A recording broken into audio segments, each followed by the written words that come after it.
Okay, parasitology 2. Okay, so last time we talked about E. histolytica, E. coli, um, that's entamoeba coli, not Escherichia coli.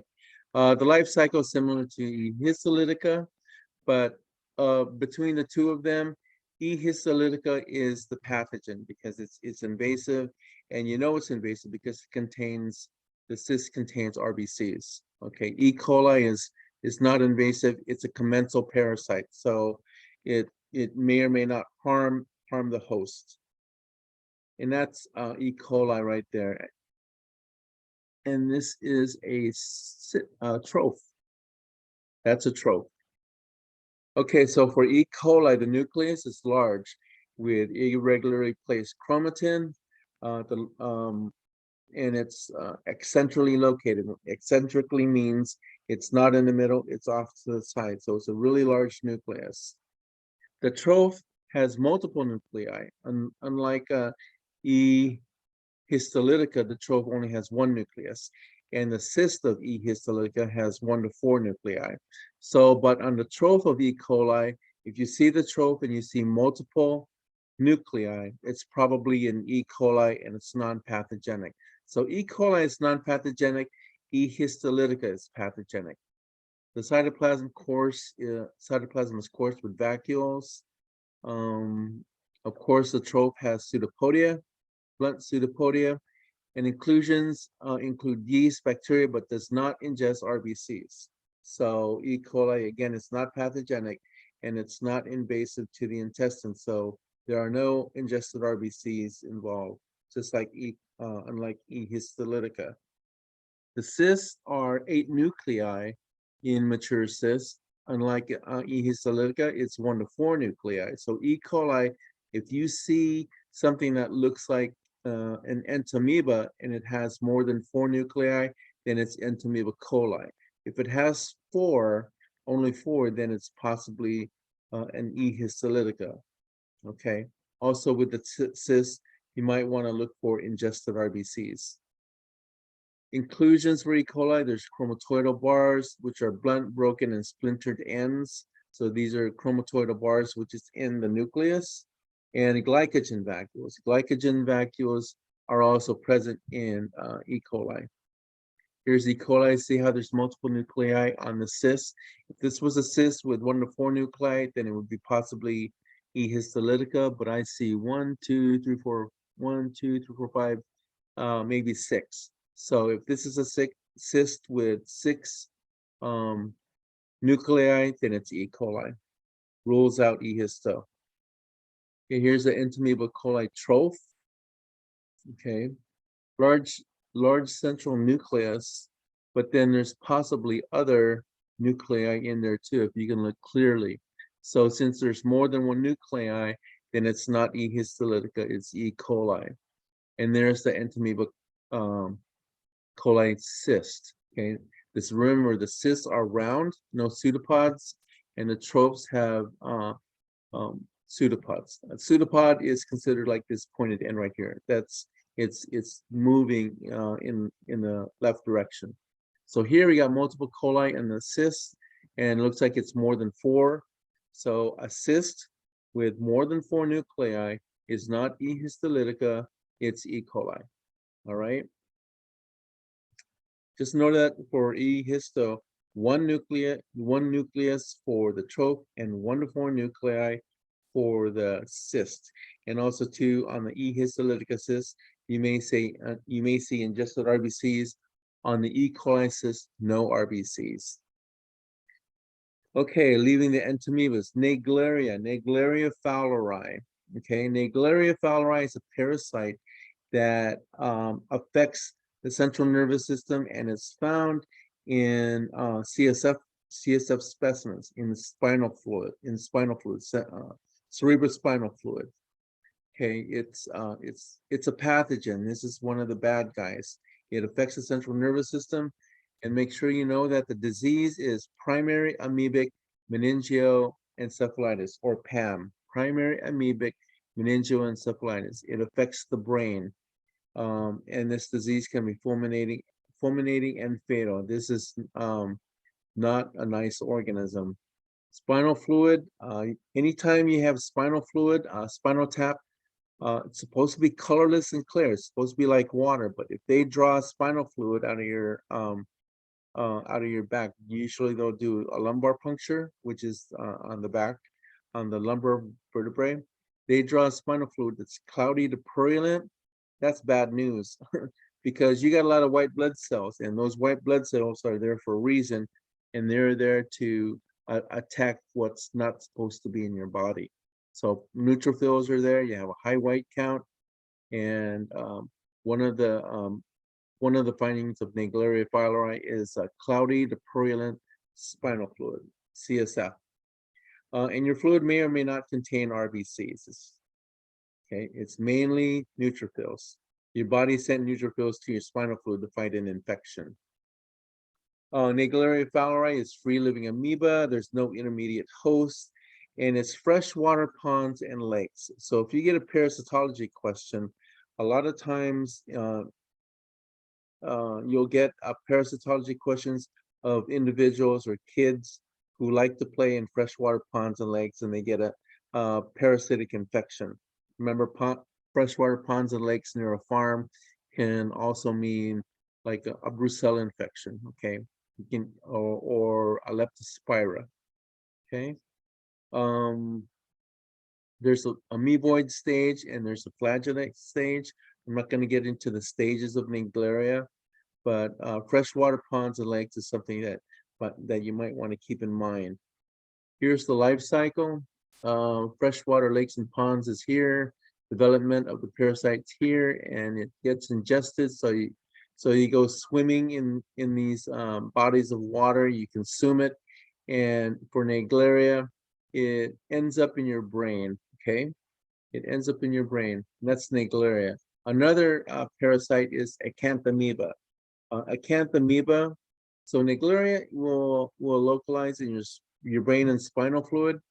Acanthamoeba is the parasite that will cause blindness. Acanthamoeba causing blindness, so it affects the eyes. That's the next parasite, Acanthamoeba species. The life cycle is similar to E. histolytica, but found in the bloodstream. This disease causes what's called GAE, granulomatous amoebic encephalitis. Okay, you can get a serious eye infection. Acanthamoeba is a parasite that causes eye infection. Okay, corneal trauma from contaminated water or contaminated contact lenses. That's why it's really important to frequently, if you wear contact lenses, you have to frequently clean your contact lenses. I don't have contacts, so I don't know the process, but they need to always be clean.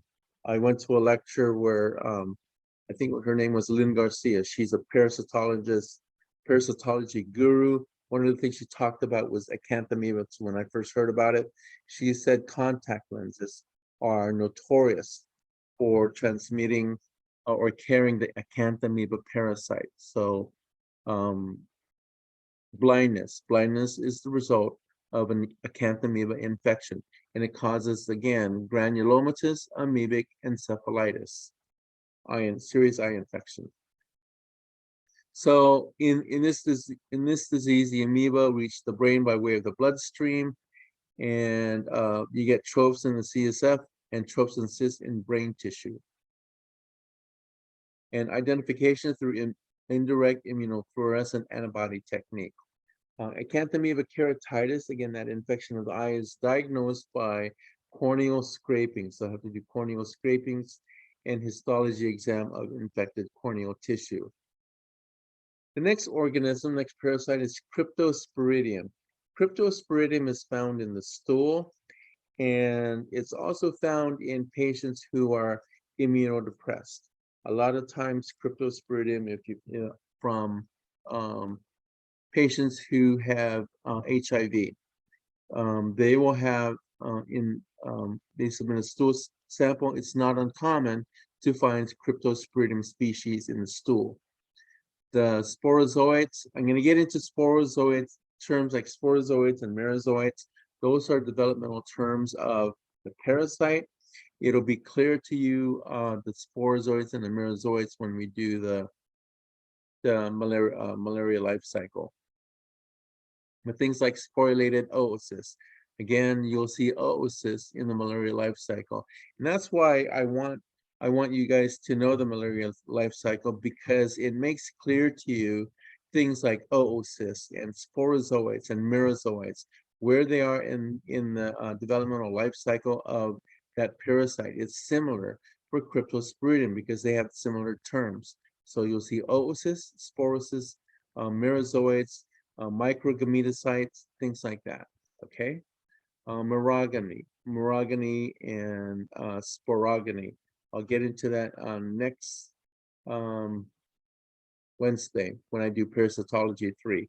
That has a lot of malaria material on it. But Cryptosporidium, immunodeficient or immunosuppressed patients, particularly HIV patients. Okay, merozoites produce sexual stages, microgametes or macrogametes. These are developmental terms, but then we'll reserve this information for the malaria life cycle. Like I said, once you memorize the malaria life cycle, then you'll get a better understanding of these terms. Cryptosporidium is a pathogen. Like I said, it's found in immunocompromised patients. These patients will have profuse watery diarrhea, commonly associated with AIDS. Diarrhea, again, travelers and daycare centers can occur as a result of waterborne outbreak. Manifestations include nausea and vomiting. N/V is a shortcut way of saying nausea and vomiting, abdominal cramps, and fever. Stool examination is performed to identify the oocyst, and then there's a modified acid-fast staining to identify the parasite. And here's the life cycle. Okay, so you ingest the parasite, and then you poop it out, and that's the cycle right there. So, and this is the cycle on the human side, and then down below is the developmental stages of the actual parasite.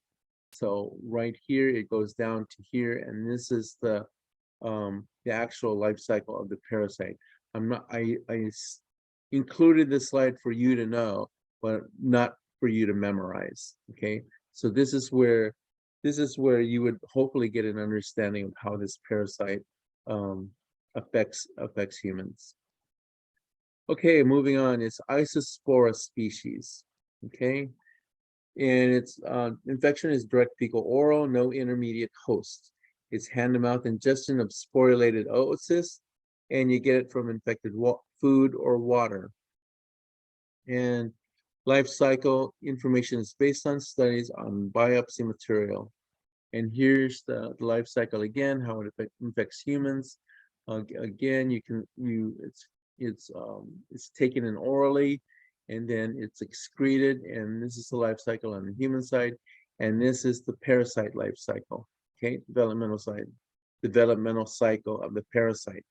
Again, I'm not going to have you memorize this, because most of these life cycles and modes of infection are all pretty much similar. It goes through the mouth, you poop it out, and then there's the cycle in itself. You look for immature oocysts in the stool. This is, yeah, isospora. You look for immature oocysts in the stool. And this is what isospore looks like. To me, I don't know, whatever it takes for you to memorize it, but isospora to me looks like a potato. Looks like a potato that's budding. You see all these buds here, and it's brown. To me, it looks like a potato, okay, with two large nuclei here. Okay, developing a sporoblast and a sporocyst. Again, those are terms on the life cycle that's similar to the malaria life cycle. We'll get into that on Friday. Oh, so by the way, so no class tomorrow. Okay, we're not going to meet tomorrow. And on Friday, we're going to do the Indie Ink prep really quick, and then we'll lecture. Okay, so no face-to-face tomorrow, but we'll have lecture on parasitology 3 on Friday, and we'll do the indie ink prep for cryptococcus. All right, in Isospora inhabits the intestinal mucosa and causes isosporiasis. Okay, chronic diarrhea, loose, pale yellow, and foul-smelling stools. Okay, crampy abdominal pain, weight loss, weakness, malaise, and anorexia. And predominantly, it's an infection of people in developing world. So not in the United States, more like in third world countries, South America, and in Africa. And it's common presentation in patients with HIV. Okay, that's isospora. Non-medically important amoebas, these are non-pathogens. There's a parasite called Entamoeba dispar. Entamoeba dispar is actually a smaller version of E. histolytica, but it's not pathogenic. So you can probably see one nucleus in the troph and 1 to 4 nuclei in the cyst, but the size of the parasite is smaller, okay? Is smaller.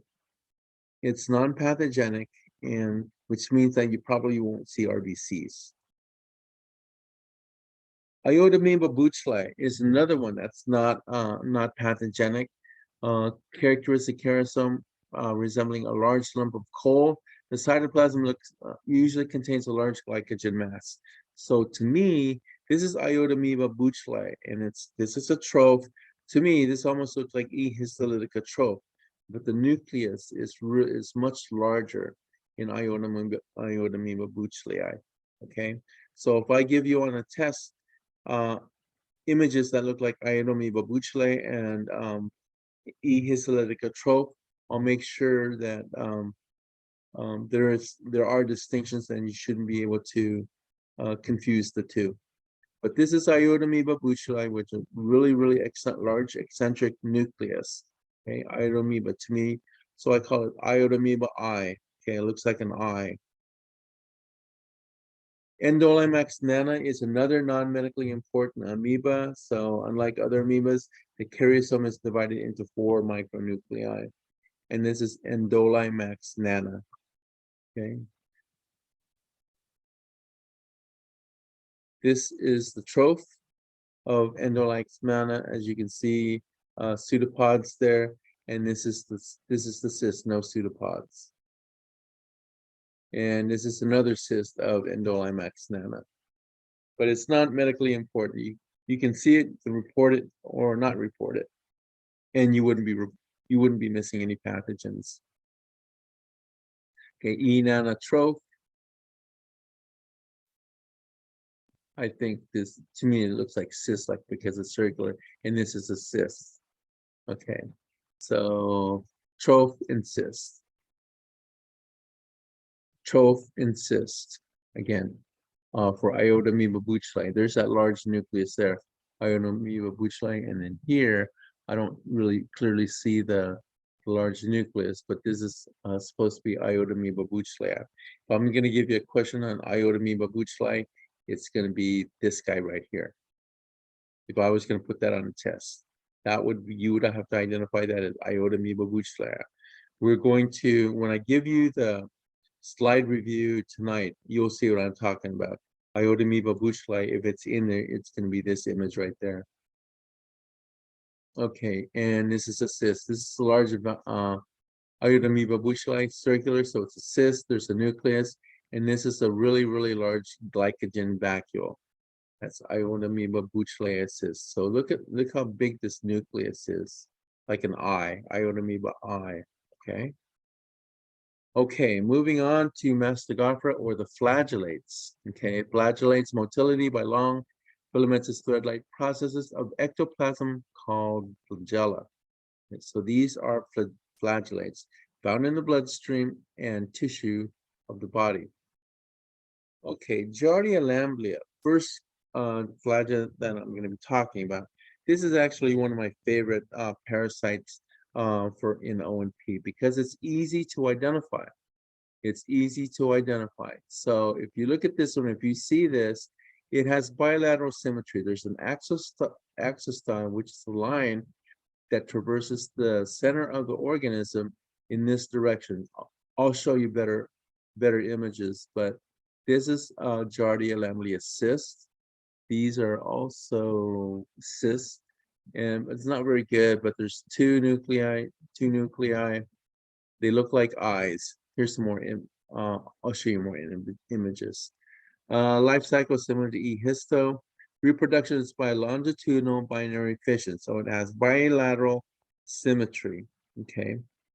You get it from contaminated food and water, sewage, flies, or food handlers, hand to mouth. It can be fecal oral, and sexual intercourse. The disease is giardiasis, causing severe diarrhea, and it's common in children. A large number of cysts pass in the stools, and the diagnosis is made by finding the cysts in formed stools and troughs in fluid stools. So know that in formed stools, you find the cysts, and then in liquid diarrhea, you will find the troughs and the cysts. There's a test called the entero test. You might see this on an exam if you get a parasitology question. What test is used to identify Giardia lamblia? Your answer would be either the entero test or the string test. This is the one where you swallow a pill. And at the end of one pill is a piece of string. What you do is you tape that piece of string to your cheek, and then with the pill you swallow it. So what happens is when you swallow it, the capsule will dissolve, and it's like you're swallowing a piece of string. And then after a short time later, you're going to pull the string. You're going to pull the string out of the patient's mouth, and then you're going to wring it. And then that material that you're wringing out from the string is what you look for, is what you use to look for Giardia lamblia. Okay, it's so the organism can localize in the duodenum. Okay, these are duodenal aspirates. So that's the string test. So you tape a piece of string to your cheek. After a while, after a few hours, then you pull the string out, and then you wring the string and put it into a container. And that's what you use to look microscopically for Giardia. The string test and the entero test. Okay. These organisms, it's pear-shaped. The trough is pear-shaped. It's pointed at one end, and it has two eyes. That's why I say it's easy to see, and you'll see what I'm talking about shortly. Motility is very distinctive. On a wet mount, you would see rapid, twisting, jerky, tumbling, or fallen leaf motion. So if you ever see a leaf fall from a tree and it goes back and forth, or it's twisting around, that's the motion of Giardia. 4 pairs of flagella run through the length of the axostyle, and inclusions. Parabasal bodies are 2 curved rods lying across the axostyle. The axostyle is the middle line of the organism. So this is not a typical Giardia image, okay, but that's what it is. It's this is a trough. So 2 nuclei are present with large central caryosome. And let's get into the real pictures like this. So this is the pear shape. This is the tail. So this is a trough of Giardia lamblia. This is the axostyle. Two lines going through the organism in this direction. And there are the 2 nuclei, and they look like eyes. This is a trough. This is a nice looking trough. This is a cyst. The same thing, axostyle going down here. There's supposed to be 2 eyes. This is a trough. And you can see the pear shape, and there's the 2 eyes, and down the middle is the axostyle. Here's a cyst, the axostyle. If you focus up and down, you should be able to see the nuclei. And here you can see the 2 nuclei here. This is Giardia lamblia cyst. Giardia lamblia cyst here too. Two nuclei. Focus up and down, and then you'll see the axostyle. Okay. Okay, so the cysts are ellipsoid. It's kind of like oval shape or egg shaped, and 8 to 12 microns. We don't have an ocular micrometer, so we won't be measuring them, but you won't be seeing them in the laboratory. So the cyst is ellipsoid rather than pear-shaped. The axostyle appears to be curved or S-shaped. The axostyle, remember, are those paired lines that goes down the middle of the organism, and it runs through the center of the cyst.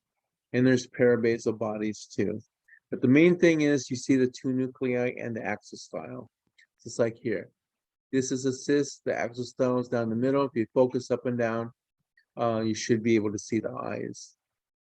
Okay, and that's it for Giardia. Next one is Trichomonas vaginalis. Again, the life cycle is similar to E. histo. Trichomonas vaginalis causes vaginitis in males and urethritis and prostatitis. Vaginitis in females and urethritis and prostatitis in males. So there's actually Trichomonas vaginalis. I call Trichomonas vaginalis for females, and there's actually a Trichomonas hominis for males. Okay, Trichomonas hominis for males, but Trichomonas vaginalis is for females, and it's transmitted through sexual contact. The troph is pear-shaped, similar to Giardia, pear-shaped. It has an undulating membrane, but it doesn't look. See, the difference with Giardia is Giardia doesn't have an undulating membrane. Okay. Giardia has a flagella at one end, but Trichomonas has an undulating membrane. Okay, it's a thin, clear, transparent, fin-like organelle that runs almost through the entire length of the body, which ripples along the outer margin. And then it does have an axostyle similar to Giardia, originates at the anterior end of the body and runs the entire length of the body.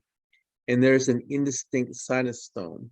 It's kind of like an eye, all right? So that's Trichomonas. And the troph has one nucleus. Motility is similar to Giardia. It's rapid, quick, jerky forward directional movement. If you haven't seen Trichomonas in the laboratory, it's kind of neat to see because it has that darting motion. It just bounces all over the place. So Trichomonas is it's a common parasite seen in wet mounts. Okay, so if you're fortunate enough to see Trichomonas, you'll see how motile and fast it is, and make sure you see it right away because with time, your organism will die. Okay, for Trichomonas, there's no cyst stage. It's only trophozoites. So this is Trichomonas vaginalis. Okay, see the large nucleus, and it has that undulating membrane. It doesn't look anything close to Giardia, but these things, if you see them in a wet mount, are darting all over the place. I was fortunate to see it, so I saw a few times actually. Trichomonas, it's kind of neat to see because they're moving really rapidly. The next parasite is Dientamoeba fragilis. Okay, it doesn't invade the intestinal mucosa, does not insist in the human host. This is Dientamoeba fragilis. You will need to identify this. I believe there are images of Dientamoeba on the slide exam. Here's the life cycle of the organism. Looks like you ingest it and then you poop it out, and there's the life cycle. It's a commensal parasite of man found in diarrheic stools, and it causes diarrhea and abdominal discomfort. The nucleus has a kerosome made of 4 to 6 granules in a circular pattern. This is Dientamoeba fragilis. The trophs, 2 nuclei. That's how I know it's Dientamoeba, is it has 2 nuclei. And Dientamoeba, they look like 2 eyes. Okay, if you see inclusions, they could be bacteria. So this one I wouldn't give to you on a test because I only see 1 nucleus. But this one, because I see 2 nuclei, I think this might be the image that I may ask you to identify. So it looks like 2 eyes. This would be Dientamoeba. Two Y's again. See how there are two nuclei? Dientamoeba fragilis, and these are trophs. Dientamoeba fragilis trophs. Okay, and this is Dientamoeba fragilis cyst. Here's where I'm supposed to stop, and but here I will continue on. I think I'm still making pretty good time. All right. So now moving on to the ciliates. Ciliates. The mode of movement, the way these organisms move, the ciliates, is through cilia. Okay, cilia are cytoplasmic hair-like projections that are located throughout the entire body, throughout the trophozoite stage. So there's cilia all over the body, and that's how it moves around. The main organism that's a ciliate or has cilia is Balantidium coli, B. coli. So you may see this on the test, Balantidium coli. So make sure you know what it looks like. It's the largest protozoa to parasitize man. So this lecture is mainly on the protozoans. So, but Balantidium coli is the largest protozoa to parasitize man. Life cycle, again, ingestion, reproduction, and then it's found in the colon or the feces. Causes balantidiasis, associated with diarrhea and ulceration of the intestine. So it's a bad guy because it ulcerates the intestine. It invades the tissue. And this parasite is normally found in pigs and monkeys. And it's the only pathogenic ciliate, okay, Balantidium coli. It's large, and it's pathogenic, and it's found in pigs and monkeys. Trophs are oval in shape, and the cysts are usually circular. Balantidium coli has a distinct macronucleus. It has a distinct macronucleus, and it looks like a sausage. It looks like a hot dog. If you see a parasite that looks hairy on the outside, like it has hair all over it, and then you see like a sausage or a hot dog inside of it, that's probably Balantidium coli. And also adjacent, right next to that macronucleus, is a micronucleus. Okay, there's a hot dog with a little circle next to it, and that's the micronucleus. So here is Balantidium coli.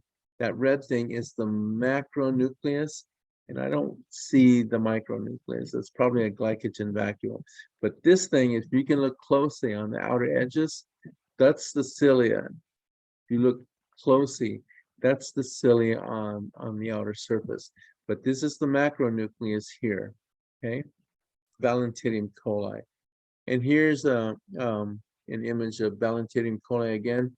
Macronucleus, micronucleus here, macronucleus, and micronucleus here. It's on top, okay? And these are the cilia. These are the cilia that, all over the body. Cytostome, contractile vacuole. I'm not going to ask you about that, but what you need to know is the macro and the micronucleus and the cilia. You see this, and it's Balantidium coli. Cysts are rarely seen, have double thick wall, so hardly seen cysts. The macronucleus is the distinctive feature for Balantidium coli. And here's the life cycle: ingested and pooped out, and this is the egg life. This is the parasite life cycle. Okay, largest protozoan to infect man. Okay, moving on to blood and tissue parasites. Okay, Trypanosoma brucei rhodesiense and Trypanosoma brucei gambiense and Trypanosoma cruzii.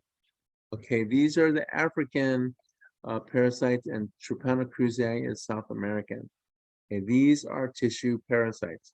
Trypanosoma. Don't get it confused with treponeme. Okay, remember treponeme?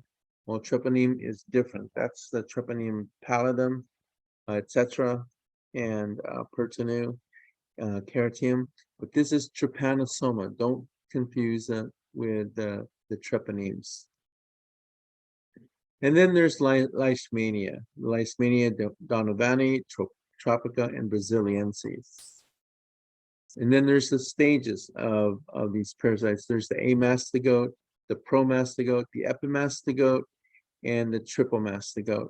And these are the different stages of this type of parasite. I'm not going to ask you about these different stages. If you move on to study to be a CLS, then you might want to refer to this because this is CLS level on what you need to know. The amastigote, the paramastigote, the promastigote, the epimastigote, and the tripomastigote. And here is the life cycle with the sandfly. So you might want to take a look at that. Again, I'm not going to ask you to memorize this, but be familiar with it and see how it infects man. This is the organism again, and this one has a flagellum and an undulating membrane. That's what the trypanosomes look like, okay? The trypanosomes typically look like. It has the undulating membrane and it has a flagellum. So that's how it's modal. Okay, so the difference is you got the African parasites, and it's East Africa and West Africa. So Trypanosoma brucei rhodesiense is East Africa, and gambiense is West Africa. The vector is the riverine tsetse fly for the East African parasite and the woodland tsetse fly for the West Africa. If I was going to give you a multiple choice or a matching, this type of information would be on it. And I have given a multiple choice or matching exam in the past. So these are the African parasites, rhodesiense and gambiense, the East African parasite and the West African trypanosome. Cruzii, I'm going to ask you to know how to identify. It's easy to identify because you'll see trypanosomes, the parasites. It's a blood parasite. You should see it on the peripheral smear, but Cruzii is shaped like either a C or a U. So Cruzii for C, you should either see a C shaped parasite or a U shape, and you'll see what I'm talking about later. The vector for Cruzii is the reduvid bug, and that's what it looks like here. That's an insect, and Cruzii produces both amastigote and epimastigote stages. For Leishmania, I'll be coming back to Trypanosoma cruzii later, but Leishmania, the vector is a sandfly, genus Phlebotomus, and it affects the reticuloendothelial cells. RE stands for reticuloendothelial cells. Trypanosoma brucei rhodesiense, one of the symptoms is called a winter bottom sign, and it's more severe, fatal in a few months. The East African sleeping causes East African sleeping sickness. So rhodesiense causes East African sleeping sickness. So here's the parasite here. You see how it's kind of squiggly?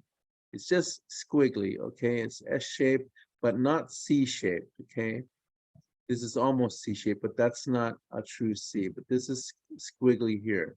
So that's Trypanosoma brucei rhodesiense.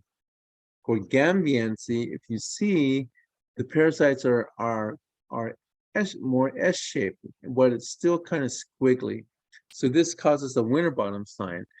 Gambiense causes the winter bottom sign, and that's characterized by swelling of the cervical lymph nodes and causes West African sleeping sickness. So this is Trypanosoma brucei gambiense. And this is what it looks like. It's almost indistinguishable from the rhodesiense.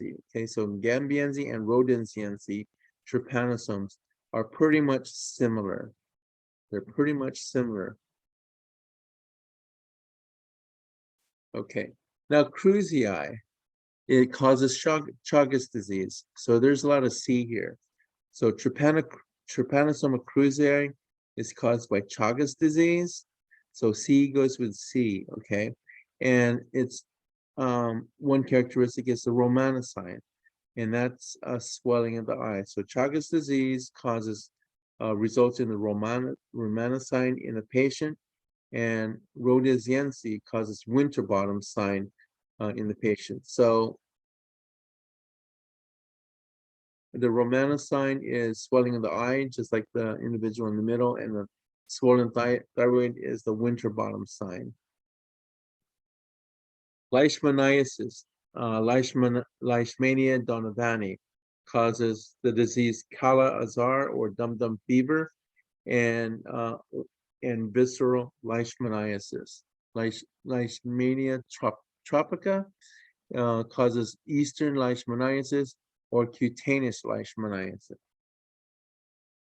So, in Leishmania brasiliensis causes American leishmaniasis or mucocutaneous leishmaniasis. And that's what these are, Leishmania infections on these poor individuals. Okay, going back to trypanosomes. Triple mastocytosis occur in blood and CSF. That's where you see it. You find it on the peripheral smear. You would see those squiggly trypanosomes. If they're pretty squiggly, then it's either Gambiense or Rhodesiense.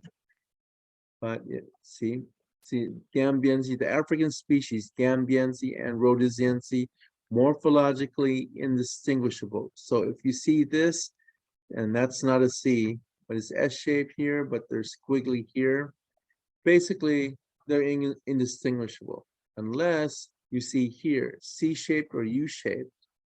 So here you see C-shaped or U-shaped, that's Krusei, Trypanosoma krusei, okay, and it causes the disease Chagas disease. So C goes with C, and the shape is C-shaped or U-shaped, okay. Undulating membrane is not as prominent as African trypanosomes. And you identify a leishmania via tissue biopsy of the skin, liver, spleen, bone marrow, lymph nodes, and macrophages. Amastigotes, again, has a large nucleus. I'm not going to get into the amastigotes. Okay, so case study. A 60-year-old Brazilian patient with cardiac irregularities and congestive heart failure suddenly dies.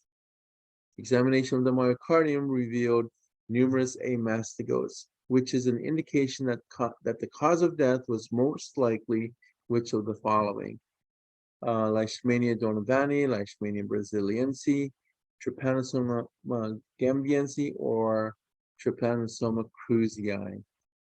The answer is krusei. And here's the discussion. Trypanosoma krusei has two forms within humans. The triple mastigote form is found in blood. Amastigote form is found in striated muscle, cardiac, and intestinal tract muscle. Okay, so died of cardiac arrest. Next organism is apicomplexa. Apicomplexan parasites, coccidian parasite with complex life cycles, including both sexual and asexual reproduction. Malaria is like that, okay? Malaria life cycle includes the sexual and asexual cycles. Coccidia, subclass of tissue-dwelling protozoan parasites in many vertebrates. And then schizogony, okay? That means the formation of what's called a schizont. So a schizogony is the asexual cycle of malaria in human RBCs. So one of the identifying cell types or parasites in a malaria infection is the presence of schizonts, okay? So when schizonts form, that's called schizogony. Schizont is a stage with multiple division. And sporogony, which is another portion of the malaria stage, is where you form spores. Okay, so schizogony, you form schizonts, and sporogony, you form spores. Gametocyte is the sexual stage of malaria. Gametocyte is the sexual stage of malaria. You have the male gametocyte and the female gametocyte, with each of which has half the number of chromosomes necessary for needed for the mature adult. In malaria, you have what's a phenomenon called paroxysm. Paroxysm is a sudden onset of a symptom or disease. And the symptoms are fever, fever and chills. When a patient who's infected with malaria goes through the paroxysm, where the height of the fever and patient has chills, that's the best time to draw blood for malaria. And usually it's not, usually you want blood, peripheral blood, and that's not only venous blood through the antecubital vein. The best specimen is finger stick, way peripheral. I mean, at the ends of the fingertips, and that's where you would find the parasite. You do a finger stick, make your smear from the finger stick, and hopefully that's where you get most of your parasites. But you want to draw the blood at paroxysm, the height of fever and chills. Okay. Paludism is another term for this to describe malaria. Um, Paluda referring to malaria, paludo in marshes, and the translation is swamp or marshlands. Malaria translation means bad air. Okay, phylum Apicomplexa. Here I'm going to talk about Toxoplasma gondii. Toxoplasma gondii is parasite normally associated with cats, and theirs is a phenomenon or story. It's not a legend or any kind of but they say that Toxoplasma gondii can cause mice to turn into zombies, and I'll explain that later. Then you have Pneumocystis carinii. Pneumocystis carinii, it's a parasite that affects the respiratory system of patients who are immunocompromised, like if you have HIV or AIDS. And then Babesia. Babesia seems to follow us around all the way since hematology. Remember, the vector for Babesia is ticks, and it's Maltese cross. Remember that final slide, and the parasite on the peripheral smear has like the X shape. Maltese cross, that's Babesia. Okay, the 4 species of malaria, and I'm going to be elaborating on this malaria next Friday. And Plasmodium vivax, falciparum, malariae, and ovale. Okay. Fecal specimens for malaria, the specimen of choice is not fecal specimen, but for the Pneumocystis carinii, fecal specimen can be collected. It's fixed in 10% formalin. There's a concentration procedure, increases the reliability of identification, and you can probably use an acid-fast stain to help identify. Peripheral blood, that's for malaria, malaria and Babesia. No anticoagulant, so you draw the blood. No anticoagulant, so make your smear right away. And you do, to identify these parasites like malaria and Babesia, you do 2 types of preps, a thin smear and a thick smear. I'll get into that later. Remember I told you that at the height of paroxysm that you should do the finger stick. Earlobe is another location where you can draw blood from, the earlobe. All right, tissue biopsy will detect Toxoplasma gondii. Diagnosis is toxoplasmosis. Alternative ways to identify serology, CT scan, or MRI. Sputum and bronchopulmonary samples are specimens of choice for Pneumocystis carinii. The disease produced by Pneumocystis carinii is called Pneumocystis carinii pneumonia, or PCP. Pneumocystis carinii pneumonia, or PCP. And the stain to identify the organism is a toluidine O stain. Toluidine O stain. The thick and thin smear for malaria or Babesia, usually the thin smear, you can probably use a right stain, just like with your normal staining procedure with the diff quick. You can see morphology. Will be reliably demonstrated. Red cells are intact, just like in the peripheral smear. And you can do diagnosis to the species level, and we'll be doing that on malaria next Friday. Thick smear is where you take a blood sample and then you smear it, you spray it on the slide, and you about the size of a dime, spread the blood the size of a dime, and then you air dry it overnight, and then you do your staining procedure. So the thick smear will enhance and detect light parasitic infections. When you stain the slide, what you're going to do is that you're going to hemolyze the red cells. So after you're staining, the red cells are gone. What's left over are the parasites that are fixed onto the glass.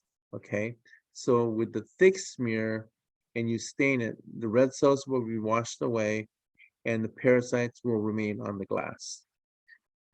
Thick and thin smear is not recommended for speciation except for Plasmodium falciparum. Thin smear, like I said, you can use your regular peripheral blood smear with right Giemsa. And a thick smear, apply several drops on a slide and spread it around to the size of a dime. Dry it overnight, and then you stain it with right Giemsa, and you stain it for 45 minutes. But you should not use a slide stainer. You should use Diff Quip using the Copeland jars. Okay. Okay. Wash with neutral buffered water and report positive or negative for malaria. Speciate on the Gametocyte of Plasmodium falciparum. We'll get into Plasmodium falciparum again on Friday. Okay, Toxoplasma gondii. Cats are the only known host. So here's the story about Toxoplasma gondii. Okay, so this parasite is will infect rodents like mice. Okay, so when the parasite is ingested by the mouse, what happens is there's something about the parasite that affects the brain activity of the mouse. Okay, mouse. Okay, so what happens? It affects the brain activity to the point to where the mouse will not be afraid or it will not be affected by the scent of a cat. Okay, normally when a cat's around, the mouse will detect it and run away, right? Well, when a mouse is infected with Toxoplasma gondii, it affects the mouse, and people describe it as turning the mouse into a zombie. The mouse will not run away, and it will not be affected by the scent of the mouse. So what happens to the mouse? Well, it's buffet time for the cat. The cat's just going to go ahead and eat the mouse. And because that parasite has infected the mouse. And then the cycle is, so the cat has consumed this mouse that's been infected with Toxoplasma gondii.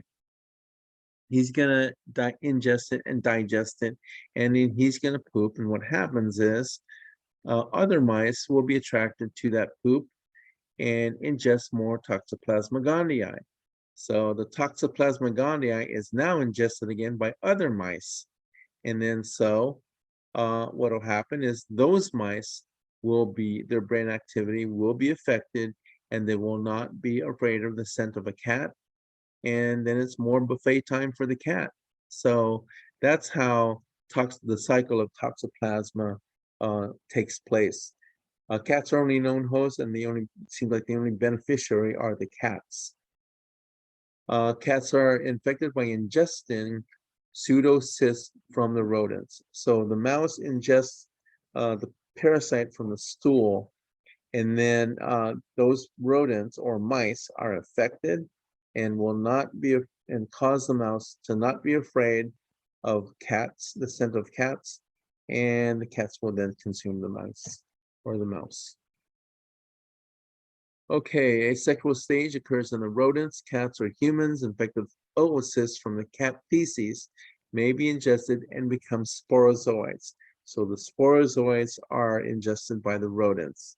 And so somehow those sporozoites affect the brain activity of the mice to the point where it's not going to be afraid of cats, and the cats will eat the mice. Here's the life cycle in detail. So the humans is an accidental host, but usually it's a cat, mouse, poop, then cat, mouse, and then poop again. All right. Toxoplasma gondii, congenital toxoplasmosis. So if a human got infected by Toxoplasma gondii, don't worry, it's not going to affect your brain activity that you're going to be afraid of anything. But if you um, are infected with Toxoplasma gondii, it can be passed on to, especially in females, it can be passed on to the baby congenitally. So you got congenital toxoplasmosis, and then you can have fetal neurologic problems if contracted in the first trimester. So it does affect the brain, but I don't know what kind of weird activity you'll have, but it does cause some kind of neurological problems. Encephalitis in AIDS patients, and it's diagnosed serologically. Toxoplasma gondii. Probably Toxoplasma gondii antigen will be tested for. Identifying characteristic, the tachyzoids are piriform or crescent shape. You see this, and you'll probably see this on a test. If I show this to you, these crescent shaped parasites are Toxoplasma gondii. Okay, I think you'll be seeing this on your slide exam. Pneumocystis carinii pneumonia. Pneumocystis affects the respiratory, affects the lungs of patients. This is what the parasite looks like. And I think you need to use a special stain. I think it's like a silver stain. Pneumocystis carinii is found worldwide. It's opportunistic for immunocompromised patients, like HIV patients. PCP is pneumocystis carinii pneumonia. Okay, pneumocystis carinii pneumonia. Identifying characteristics: trophozoite, unicellular, pleomorphic, for the trope, and the cysts are spherical. So that's typical cyst and trope morphology. And finally, Babesia. Babesia is transmitted by tick, okay? And I think you know that. Sporozoan parasite of RBCs. Sexual reproduction occurs in the tick. Asexual reproduction occurs in the RBC. The disease is babesiosis, found in splenectomy patients. And Babesia can cause hemolytic anemia. And it's hemolytic because it parasitizes red blood cells. Red blood cells get destroyed and resulting in fever, jaundice, weakness, and hepatosplenomegaly. Babesia species, pleomorphic rings in the RBCs. Usually you'll see the Maltese cross, 4 rings of a Maltese cross. And that's what the same slide that I showed you in hematology. That's Babesia. Okay, and that's Parasitology 2. Are there any questions? So next Friday, so no class tomorrow, no lecture tomorrow. I may attend the graduation, or I may not, but either way, I'm gonna be out of pocket. But we'll meet again on Friday at 4 o'clock. Are there any questions on this lecture? This is Parasitology 2. No questions? Okay. So tonight, or later on after this lecture, I'm going to be sending you the parasitology case studies, and I'm also going to send you all the parasitology slides for review, the slide review. So be familiar with them. You've seen a lot of the parasites, especially the protozoan so far. And those will, those images may or are fair game for your slide exam. Okay, so be familiar with them, and can continue to lecture on malaria on Friday, and then we'll get into the worms and the worm eggs on next Wednesday. So Parasitology 4 will be your final parasitology lecture, and the images from that lecture will be on your parasitology slide exam. So when you take a parasitology slide exam, you're going to have a word bank, okay? So it's just going to be a matter of matching the name of the parasite with the image, okay? So I'll be sending you the slide review slides and your case studies for parasitology. Are there any questions? No questions. Okay, if there are no questions, I will see you on Friday at 4 o'clock.